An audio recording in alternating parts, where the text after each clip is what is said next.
କଟକରୁ ଢେଙ୍କାନାଳ ଏକ ଅବିଶ୍ୱସନୀୟ ଯାତ୍ରାର ପ୍ରଥମ ଭାଗକୁ ଆପଣମାନଙ୍କୁ ସ୍ୱାଗତ କରୁଛି। ସମୟ ପ୍ରାୟ 9:15 ହୋଇଯାଇଥାଏ। ଚିରାଚରିତ ଭାବରେ ରଞ୍ଜନ ସାର୍ ମୋତେ ଜଲ୍ଦି ଜଲ୍ଦି ଯିବାକୁ କହୁଥାନ୍ତି। ଗାଡ଼ିର ସ୍ପିଡ୍ ସେତେବେଳେ 40ରୁ 50 ଭିତରେ ଥାଏ। ଗାଡ଼ିର ଷ୍ଟାର୍ଟିଂ ପୋଜିସନ୍ ଥାଏ ସେତେବେଳେ ଆମର, ଏବଂ ରଞ୍ଜନ ସାର୍ ସେଇ ମୁହୂର୍ତ୍ତରେ ଏକ ବ୍ୟାକ୍ଗ୍ରାଉଣ୍ଡ ମ୍ୟୁଜିକ୍ ଦିଅନ୍ତି ଯେ ଶୁଣନ୍ତୁ ଆପଣମାନେ।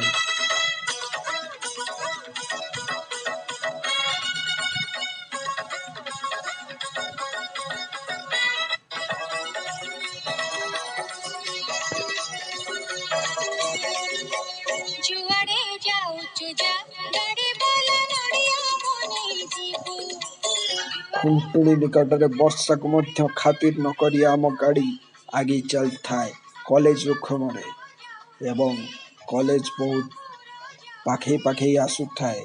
ଏବଂ ରଞ୍ଜନ ସାର୍ଙ୍କର ସେଇ ଡାଇଲଗ୍ ଯେ ଭାଇ ହ୍ୱାଟ୍ସଆପ୍ ଗ୍ରୁପରେ ପଚାରି ଦିଅ କ୍ଲାସ୍ ସାର୍ କିମ୍ବା ମ୍ୟାଡ଼ାମ୍ ନେଉଛନ୍ତି। ମୁଁ ହ୍ୱାଟ୍ସଆପ୍ରେ ପଚାରି ଦିଏ ଯେ କ୍ଲାସ୍ କିଏ ନେଉଛନ୍ତି। ସେତେବେଳେ ରିପ୍ଲାଏ ଆସେ, ଏଯାଏ କେହି ନେଇନାହାନ୍ତି ଭାଇ, ଆମେ ନେଲେ ଆପଣଙ୍କୁ ଜଣେଇଦେବୁ।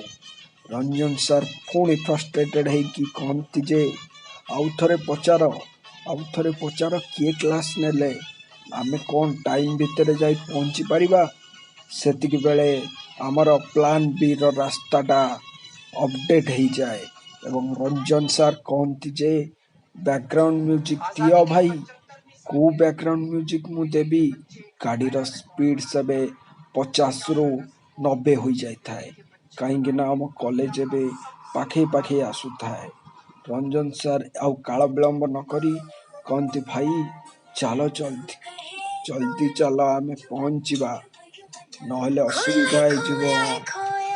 ତାପରେ ଏଇ ବେଗରେ ଆମେ ମଧ୍ୟ ମାଡ଼ି ଚାଲିଥାଉ କଲେଜ ଅଭିମୁଖେ, ଏବଂ ବ୍ୟାକ୍ଗ୍ରାଉଣ୍ଡ ମ୍ୟୁଜିକଟାକୁ ଆପଣ ମଧ୍ୟ ଶୁଣିଦିଅନ୍ତୁ।